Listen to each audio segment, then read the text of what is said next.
Hello and welcome to this week's episode of the YouTube Creators Hub podcast. I hope you're having a great day whenever and however you're listening to the show. Don't forget you can subscribe for free to get notified every Friday when we go live with a new episode this week. And I've already recorded about the next 4 or 5 episodes, and they are all so good. So definitely do that if you haven't already.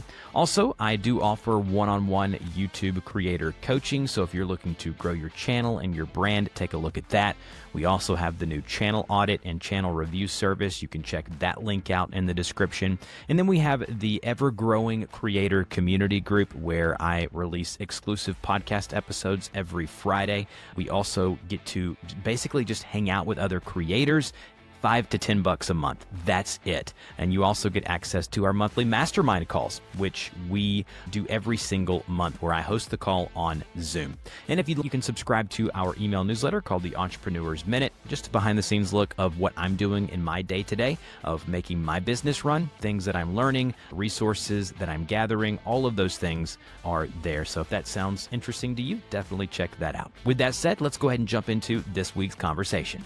Hello, everyone, and welcome to this week's conversation on the YouTube Creators Hub podcast. My name is Dusty, the host of the show, and I'm joined today by Mike and Joelle. Their YouTube channel, as of recording, is right at 996,000 subscribers. Their channel is all about relatable couple comedy. I think I did that right. Mike said that off air, and I was like, if I butchered that, you just forgive me. But their channel is amazing. I would consider them friends. I have actually been on a coaching consultation call with them before. They're just over 1,200 YouTube videos uploaded on this channel, and we're going to talk about their brand, their business, this YouTube channel specifically. But Mike, Joelle, how are you both doing today? Great, thank you. We're doing awesome. Yeah. Thanks for having us. It's quite surreal being on this podcast because I've listened to it 200 or 300 times. So that's actually, awesome. do you know what, Dusty? Like, often Mike will come to me and he'll be like, oh, I heard this on a podcast, and it's most often yours. So that's an honor to be here. Thank you. Well, and to actually engage with you.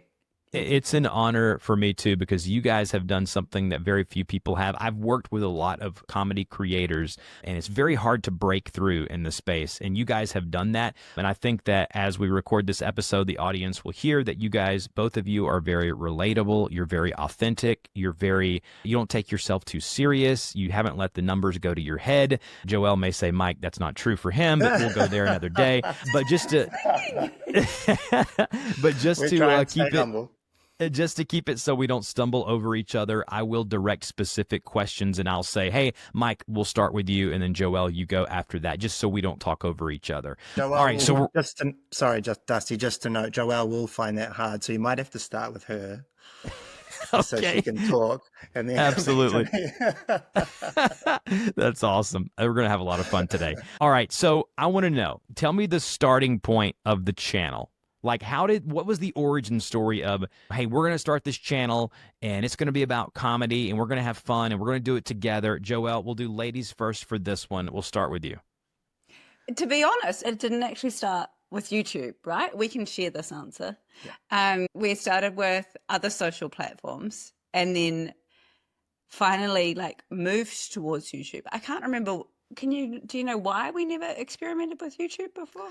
So we make couple comedy related content, and a lot of the stuff we started with was comedian bits. So like famous comedians using their audio, and it was all by accident. So to go right back, we used to own a boxing gym, a corporate boxing gym for everyday people. And we were stuck in lockdown in New Zealand, COVID lockdown, and boredom was taking over. But we were creating lots of content for our gym and our personal training pages. Joe's a health coach and I was a personal trainer. And we, were experimenting with videos, and I was trying to bring a bit of humor to fitness. But then one day I came across this video about how your wife ends up turning into their mother, your mother-in-law, and it cracked me up. And I'd recently figured out how to film and play an audio at the same time. So Joe was just in normal clothes, out cleaning. We had a little Airbnb at the time, out cleaning that. I said, come sit by me, babe. And I just held the phone out in front of us and played it. And she cracked up, as she just done for 1,200 videos now. But also to that, I am becoming my mother, but also Mike's humor, you've always cracked a joke. We say taking the piss here in New Zealand. Sounds weird. Yeah, I know. I can laugh at myself and we have a good relationship. So that's where that audio really worked, because I found it funny. It is me. I don't take myself too seriously. And we've been getting, like, a great fitness video for the gym was getting 5,000 views. And that one I posted on my personal training page, and it got 100,000 views in 48 hours. And I was like, and everyone was like, oh, that is so funny. And it was crack up, and we enjoyed it. And our friends were laughing, and people were sending it around, and it was awesome. And that was on Instagram, because we were Instagrammers. And Joelle still is mainly an Instagrammer, even though I've been trying to get her over to YouTube, like nonstop. The dark side. For ages. There'll be action after this. And I went back to fitness content for a while, and then a month later I posted another one, and it got 3 million views in a week. And obviously people loved it. And then I just started loving it too. And since then I've just been cranking them out. Instagram took off. We got up to 100. My page got up to 100,000 followers in 4 to 5 months. I was training a young girl at the gym, 19-year-old, and she said, you should start putting them on TikTok. And I was like, TikTok, that's for young people. Like, I'm old, like 38 or 39 at the time. So anyway, what I did, I started putting up one and then one of my old ones a day. And then all of a sudden that exploded. Like, I don't think we've ever had anything quite like it, where we were getting like millions of views every day, 5,000 new followers every day for 3 months on end. Like, it was crazy. And then one day I got sent a Facebook page, and it was someone pretending to be us and posting all of our videos. And I was like, Facebook's for old people. No one's going to want us to watch our stuff over there. So anyway, I was like, that page has 200,000 followers. I might as well start my own one. 3 months later, we had 1 million followers on our page on Facebook. It was, I think all the fake pages and scammers and whatever else over there had helped us grow virally. And then when we actually put our legitimate page up, people could find the real us. And it cranked.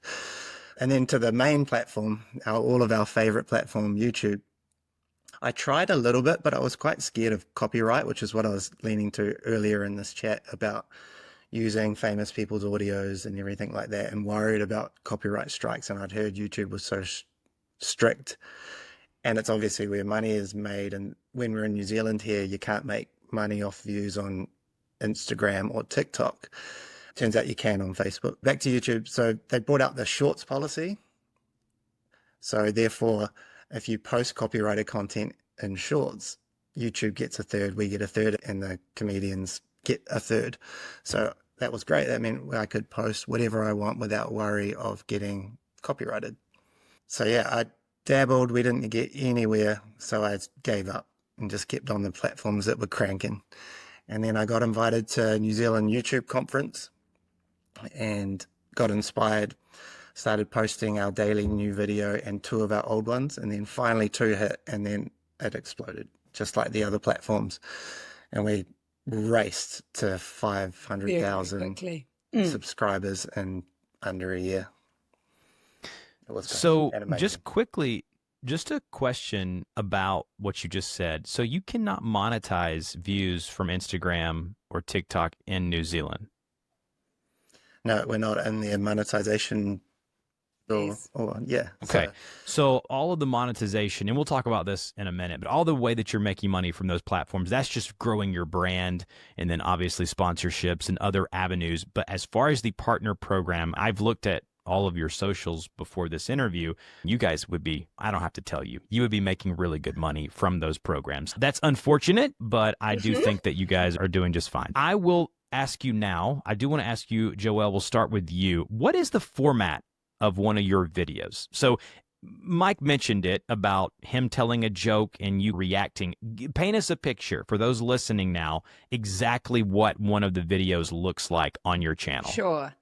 And you probably heard, like, Mike obviously shared more of the story about the journey because he is the absolute brains behind the content creation. I am the face. The talent. But also, so Mike will play a piece of audio or he will speak a piece of audio because he is funny. I think he's funny because, and then I react to that. The idea behind the reactions is they are generally positive. I may not agree with a joke, but I will laugh or roll my eyes. I'm not in my nature, I'm not someone to pick up a plate and throw it, or so I'm always busy doing something because that is also who I am. And Mike will catch me by surprise by playing a piece of audio, and I will then listen and continue to do what I'm doing whilst having a laugh, throwing in the odd comment, rolling my eyes, and then getting eventually to the punchline. And the punchlines aren't always to try and make Joe laugh. If she's shocked at the punchline, that's almost even better. I don't know if you ever see our thumbnails on YouTube, it's always just very expressive. And the other asset I have, or the other strength, is my forehead lines are like perfectly symmetrical. I don't know. My reactions are genuine, like completely genuine. I am naturally an overreactor, I think. So maybe that's why I think that's possibly why it really works well as she's very much an overreactor. Even we have two sons, so they're 9 and 7. And when one of my sons was homesick, I was reading an email and he just looking at my phone, reading it. And he said to me, he goes, "Mummy, what's happened?" And obviously he could see, like I was just looking at an email, but my face just showed a lot. So I think that's why it possibly works really well, as I'm very expressive and yeah. So I was going to ask that to you, Mike, that what she just said. Why do you think that works as far as on YouTube, as far as the platform and content in general? What do you think you discovered, or the diamond in the rough that you guys figured out with your formatting as far as how you guys are doing this? Because it is every video where you're doing this and there's just every one of them is successful. You guys are doing so good with these videos. What is it about the way that you guys are formatting it that you believe kind of resonates with the audience so well? It's a lot to do with my lovely wife, Joelle, and everyone just falls in love with her because often, like it might sound bad, but often she's always dressed nice because she loves clothes and buying clothes and wearing clothes and all sorts of amazing outfits. But she's also, it comes through on the videos that she's an amazing mum, amazing husband. I'm an amazing husband. Oh, amazing wife. I feel both roles in this fantasy. I'm just Superwoman. She's large, she's got a sense of humor. So there's all of that. So everyone loves Joelle, which is an amazing head start for us. And then as far as the humor and choosing the audios, I'm quite specific. My number one rule is that if I think it's funny, then I post it. Because with anything on the internet or in life, like not everyone's going to like avocados, even if they're the most delicious in season New Zealand avocados in the world. Not everyone likes avocados. So I just post what I think is funny, and that's the measuring stick. The other thing is with the relatable side, what happens is like if we touch on something like how in general, lots of women love having too many, in my opinion, pillows on a bed. It's actually like global in loads of relationships. And therefore you get, which the platforms love the most, especially the social like Instagram and that, is the sends. So sending or sharing the videos because husband is sending it to the wife. And then it's like creating that dynamic and that banter amongst the husband and wife. And then we get told that husband and wives watch the videos, laugh together.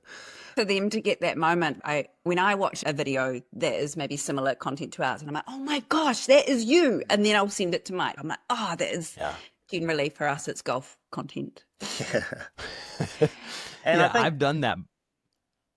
Yeah, and I think in general, lots of guys in particular love just teasing their wives for fun. It's like a hobby, and it turns out like lots of millions of husbands love doing that. So if a husband in a video is teasing a wife, not only will he potentially find it funny and send it to his wife, will see it and go, "Oh, that is so my husband," and send it to her husband. Yeah. Yeah, the content is very shareable, like you said, where people send it back and forth. I know I was just doing that today where we were sending some stuff with some buddies and friends about like friend groups and how there's one of this type of person, and we would send it to the whole group and we would all watch it. So being very shareable is important. And I would agree with you. Both of you have a good sense of humor. And I mentioned it at the open of the show. Both of you really don't take yourselves too serious. And so it makes it really relatable, where you give the example of the pillows on the bed, it is very universal. If you're in a relationship, my bed is 3 doors down and it's got more pillows on it than it ever should have. But that's just, everything is just relevant, right? Everything is not relevant. Everything is just relative to relationships. And you guys have really formed a great audience around that. And I definitely want to talk about audience and community building, but I want to ask you, what do you think you've done on YouTube specifically? If you were talking to creators listening to this, trying to grow on YouTube, they hear you talking about comedy and the formatting of your show and what you're doing. But as far as growing and growing a brand and growing on YouTube with content, what advice would the two of you give? We can start with Mike, and then Joelle, if you have something, you can go after him. You'd probably hear it, and it's probably being said by every guest and you millions and millions of times. It's consistency is the key. And I know it's a boring answer and everyone's heard it before, but I've got just a rule in my head that I post a new video every day. And it's always a minute. Because it's that short form. Sorry. Short form content. Our content's quite easy to make. So it's not a 20-minute video that takes 100 hours to edit. So I can post every day, and that's my rule, and my go-to strategy is that I post a video that I think is funny every day. What I'd suggest for everyone else is whatever cadence you can stick to, you do. So if it's every Monday, Wednesday, Friday, once a month, once a year, maybe not once a year, that's not enough. But yeah, just sticking to it. So that's the first one. That's a boring answer. The second answer is I've found a little niche, or I basically learned that if I could get non-copyrighted audio joke and then turn the phone sideways, so make a horizontal video, I could then post my jokes as a video instead of a short. Normally get half or way less, quarter as many views as if I'd posted it as a short, but make 4 times more money. So 100,000 views of a video, a horizontal video that's over a minute long, would make 10 times more than a short that has 1 million views. So that was how you transitioned. Yeah, and I actually don't see many subscribers, YouTubers, doing that strategy From a short form. Yeah, from short form TikTok creators or Instagram creators. I really feel like everyone's trying to monetize, and I found that's been the greatest thing for our channel. And then I post 3 of those a week, and then every couple of months I put them all together in a compilation and make it over 8 minutes so we get some mid-roll ads. And that strategy for YouTube is something that I believe we're doing quite well. And then I don't see many other people doing that if they're short form creators. I interrupt the interview to talk briefly about one of our newest services that we're offering creators. It's our channel review. So for $50, you get about 12 to 15 minutes of me talking about your channel, taking a deep dive into some of your videos, taking a look at basically what your channel looks like from the outside. So if you're looking for a new set of eyes on your YouTube channel, definitely check that service out. Since I released this service a couple of weeks ago, I've done 23 of them. Every single one of them has written me back via email and said this has been one of the best things that I've done for my channel. So definitely check that out if you haven't already. And now back to the interview. Yeah, I'll just say quickly before, Joelle, I'll let you answer this as well. It's something that I've been doing for a long time, where on my tutorial channel, for the most part, I'm holding up my iPhone right now, I could do short form, little 2-minute tutorial videos showing you how to use an app or showing you how to do something. But with the YouTube Shorts, like you said, the monetization is just not there yet where it is for long forms. And so I just make it into a vertical. I put it on top of a background and make it into a landscape video, and it goes up as a regular long, and I'm able to monetize. And I believe people enjoy watching it better that way, especially educational content where they're not looking at their phone straight up and down and trying to figure out if they can see something. I'm able to zoom in better. So I can relate to that strategy. So I'm really glad you brought that up. Joelle, what would you say? What would you say as far as what you guys have learned along the way as far as growth on YouTube? Do you think like part of the audience as well? I think we're really trying, because I think YouTube has been harder to engage with the audience. And so now with us always, getting into the comment section a little bit more and just taking on feedback a little bit too from what the audience is liking. Yeah, because we're so used to Instagram with stories and messages, and that community side of it seems a bit easier to build. Whereas on YouTube, there's a new community feature, which is good, still has some work to be done on it, I feel. But I would love to have the option of stories and all of that sort of stuff on YouTube as well to really bring in the group. Because I think our content is quite community led. We're a break from, because it's the humor and we don't take ourselves too seriously. We're a break from what possibly would be, like, I would use YouTube more for educational content for myself. So to then have something funny pop in, it's a little bit different. Yeah, and I think just a side bit of info, it's quite interesting the demographic of our subscribers on YouTube compared to the other platforms. On the other platforms, 50% of our followers are our age, in their 40s. Early 40s. No. So slightly below our age and then right up to 80 plus years old, but mostly around our age. Whereas on YouTube, our subscribers are 92% male and 90% of them are over 50 years old. That suits my humor for some reason. Mike's got I've an old boy's humor. The older the joke, the funnier I find it. The more daddy the joke, the funnier I find it. And for some reason, YouTube, when we started, it's sent our videos to that type of demographic of subscriber, and it's exploded. So I feel like maybe they've come onto YouTube to find out how to maybe watch one of your videos, for example, to find out how to do something. And then YouTube has fed them one of our videos because YouTube knows that people of their demographic like our videos. That's humor. So It's really, I feel like that maybe it's how lots of people have found us on YouTube.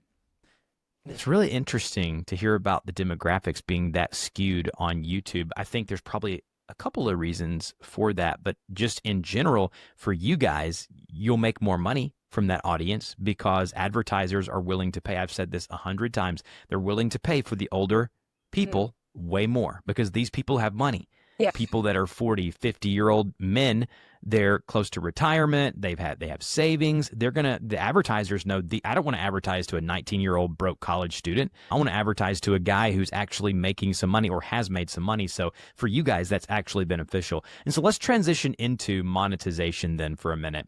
I'm not going to ask you guys exactly how much you make from your content, but I will ask you to break it down for me. Whichever one of you wants to take it, just talk about the ways that you are able to make money. And let's be clear, you guys are doing this primarily full-time now, both of you. Is that correct?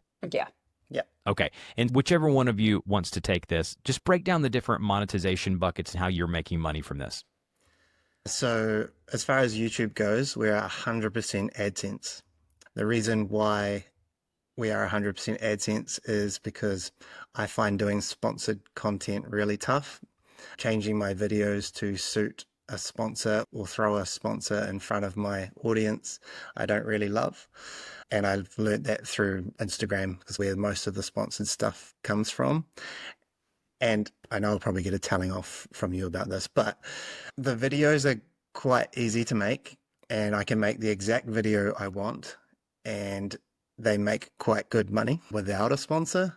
And I feel like I can make a funny joke video in half a day, whereas a sponsored piece of content, I have to go back and forward for potentially weeks. Mike's not a fan of having his creative process removed from him. Listen, that's well put, actually.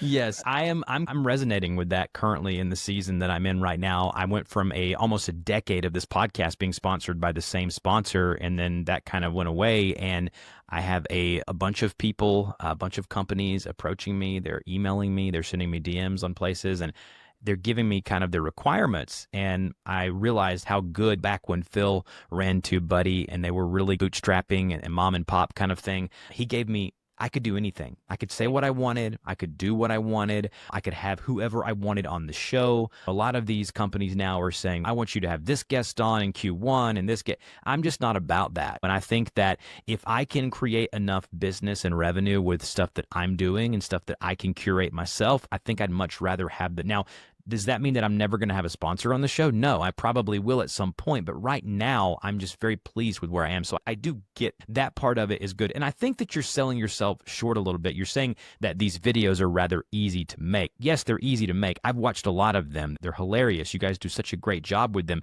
They may be easy to make time-wise, but I think that the creative side of it, and Joelle, you can speak watching Mike do this thing, but it takes time. It takes effort to put together the comedic timing. I'm working with some comedy creators right now. They're having a really hard time breaking through.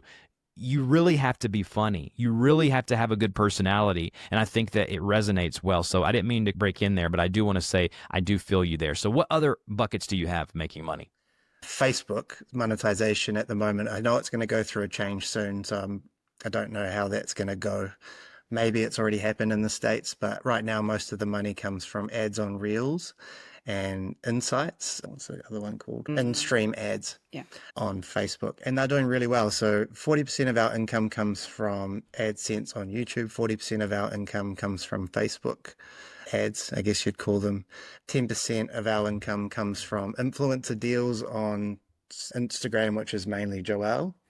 And then the other 10% comes from Made for More, which is my coach. I'm a health coach, so my coaching business. Yeah. That's awesome. You guys have really diversified. I think the Facebook change, it'll be a change, but I don't think, who knows, right? We can't speak on it. But you guys have really done a good job with that. I want to talk about community engagement and community building. You mentioned the shareability of the content. What would you say about fostering a community? What did you guys do early on? Were you commenting to everyone? Were you trying to really bring the engagement out of the community? Like, how did you foster a healthy community and grow it into a basically a multi-million followers across all your socials? We definitely didn't. We like in the comment section, responding to people, DMs. I think we responded to every single DM that we got. And now that is just unmanageable. But it's also, I don't know, we used to acknowledge people's, like sometimes you'd get ideas from some of it. So if Mike's got this awesome sense of humor, and obviously the followers that are commenting and engaging have a similar sense of humor. And so you actually have they're mainly men, I would assume.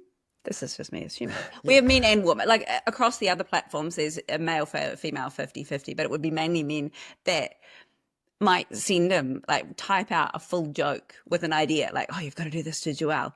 And actually then in turn, I get sent lots of pranks from women that like, you've got to get Mike back with this. She doesn't want to start the war though. And that's like, people do ask that often. Mike's pranked you so many times. Why don't you get him back? I'm not silly. Once I get him back, then he's just going to one up me and it's just going to escalate and I'll just happily take the joke.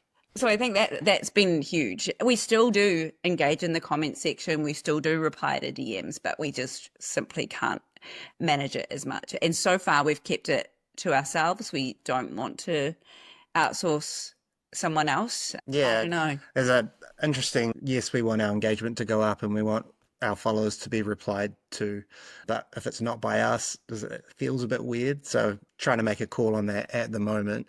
We're actually going to trial someone joining us to help do that. Do some comment, mainly just to get rid of the bad comments and the not so nice comments to start with, but then engage with the good comments as well. And if that goes good on one of our platforms, then we might spread it across. So far at the moment, I just prioritize my YouTube comment section and at very minimum heart most of the comments that come through and try and reply to the really nice ones. Because I even think as a consumer myself, if there's someone I follow that I just think is awesome, even if they like my comment or respond to it, I'm like, whoa, that's so cool. It's a feel good thing. And we're feel good kind of people. As simple as liking someone's comment can really go far.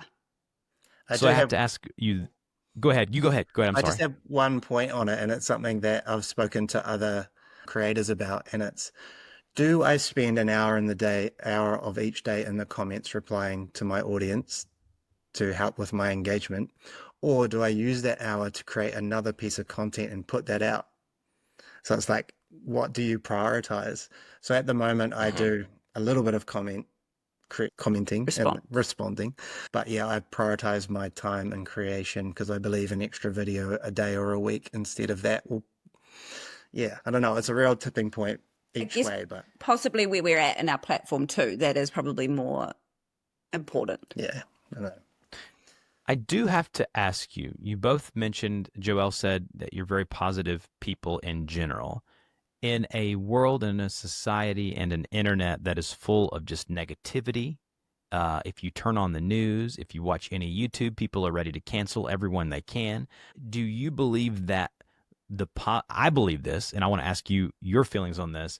Do you believe that the positive nature of your content is one of the strong suits that help propel you guys ahead of others? 100%, yes. Because, and we get that feedback quite often. Like, it's just so nice to see something positive, something fun, something funny in my day. And we get beautiful, like, I can be in tears sometimes, hey, from the beautiful messages we receive of someone unwell and they're able to consume something where it's just a bit of normal life, which they're not able to have in their life right now because they're unwell in hospital. You're right, there is so much negativity. To see something fun and lighthearted and normalizing it more, I think that's what we encourage our boys just to have fun. We love, like Mike loves to be silly. I love to be silly. Are you going to tell the story this morning? No, okay. We were all very silly this morning. Was that what you were? Not a story. That's awesome. But yeah, we always choose life and living. So we've always had a positive mind frame, and we moved from a city to a beach town to try and give ourselves the best opportunity and our kids the best opportunity to live, wholesome, healthy lives. And yeah, we don't read the news. Yeah, we don't watch the news. If you open a news app, there's 10 headlines that will just are horrible. Like, it's just so bad for your mind. And then, are they all 100% true? No, they're sensationalized as well to get the clicks. So it's about, for us, choosing what we watch, what we open, when we watch it, how we live.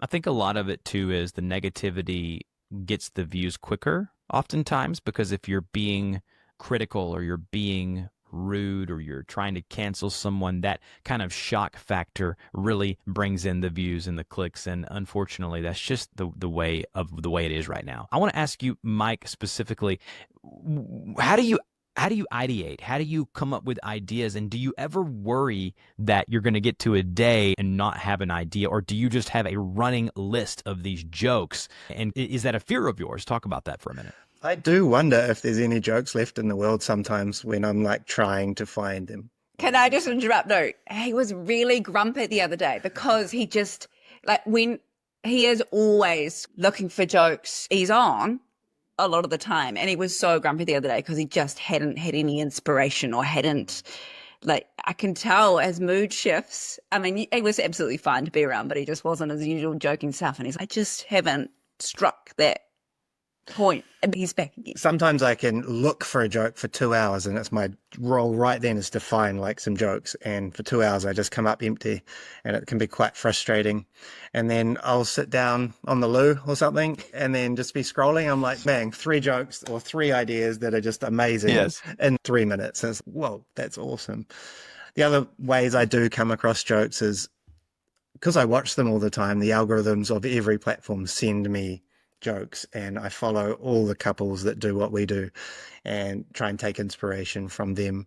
There's amazing joke pages on Facebook where we all share jokes, basically. We got books out from the library once. Books out from the library, Google jokes. I even got a very well-known and expert podcaster to voice a joke for me last week. Which went really well. That's right. Yeah. Oh, is it in a video? It is in a video. I was meant to send it. Oh, you'll have to send that to me. I'm so excited. I wanted to let my wife watch it. When I read it, I was cracking up. You have the coolest voice ever, Dusty. I listen to your voice every week, and then I'm like, this AI voice I use, Dusty's voice could be better than that. Yeah, for sure. That's awesome. If you don't know, if you're listening, they actually had me voice a joke, and it might be something we can do in the future, kind of going forward too, maybe a few more times. But that was really fun. It was pretty cool to be involved in what you guys are doing. I don't consider myself a comedian. I love to speak. I love to be encouraging. I love to motivate. I love to educate, like what I'm doing. But I think that if you guys, speaking to Mike and Joelle, if you were to hang out with myself and my wife, you would find that I have a very similar sense of humor. I love to laugh. I love to make people laugh. I think that's the beauty of the internet.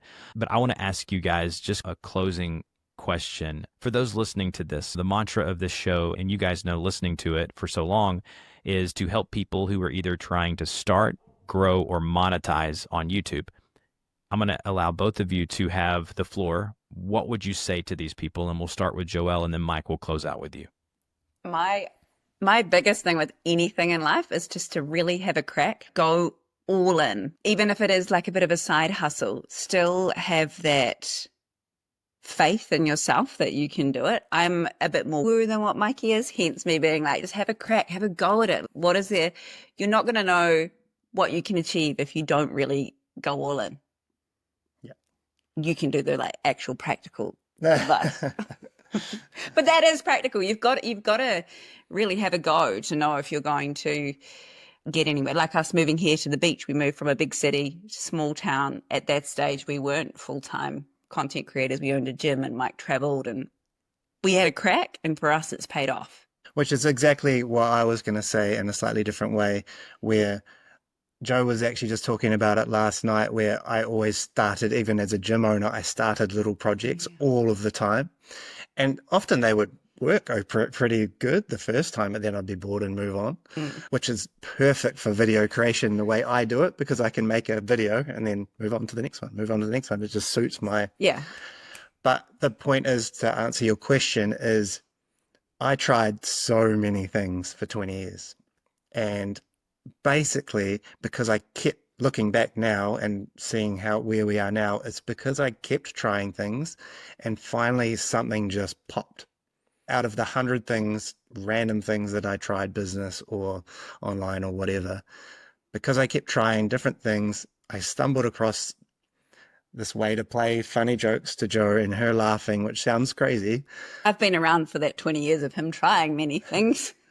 But without me jumping into the gym scene, getting every trainer on Instagram, getting the gym going on Instagram, trying to create content for the gym, figuring out new ways to use Instagram, and then which all led me to this space where I came across a funny joke. I knew how to film it, played it to Joe, it popped, and it worked. And then just following that lead of a format that I randomly stumbled into, and just, cranking it. I'm so excited for you guys. I know 1 million subscribers doesn't really mean anything in the grand scheme of things. Oh, it does. But it does. It does. It really does. And you guys are very close. And I, one time Googled, my wife asked me, she said, it was years ago. We had gotten married and my channel had just crossed over 100,000 subscribers. And she said, I wonder how many YouTube channels get to 100,000 subscribers. And I can't remember. I Googled it. It was a very low percentage. And so I could only imagine to get to 1 million. I'm closer to 500,000. You guys are way ahead of where I am. But 1 million subscribers is something to be very proud of. And I want you guys to know that your content is positive, it's engaging, it's funny, and it's just the kind of creator I love having on this show. And so when you reached out to me to do consulting, the first thought of mine when I got off the call was, I've got to have them on the podcast, because I just knew that your content is directly the reason why I record this podcast for the past decade plus. And so I wanted you both to know that. And I want to encourage you to keep going and keep doing what you're doing and keep getting better and keep iterating, because you guys really are the reason why I love YouTube and I love talking to creators. If you want to check out what they have going on, it's Mike and Joelle, Joelle, over on YouTube, and go ahead and help them on their journey to 1 million subscribers over there. I think that they would appreciate that, as would I. And guys, thank you for joining me this week. And that's a wrap on this week's episode of the YouTube Creators Hub Show. I hope you enjoyed the conversation. I know I did. Don't forget to check out all of our services. We have one-on-one coaching. We have the channel review service. We have our creators community group. So whether you're looking to invest $5 or $200 into your channel, we have everything in that spectrum. Also, we have an email newsletter called the Entrepreneur's Minute. Go check that out if you're looking to keep up with what I'm doing. I share resources, I share books, I talk about my week, and it's just a behind the scenes look of what it takes to keep Porter Media running. And so if you're interested in that, check that out as well. And with that said, we'll talk to you next week.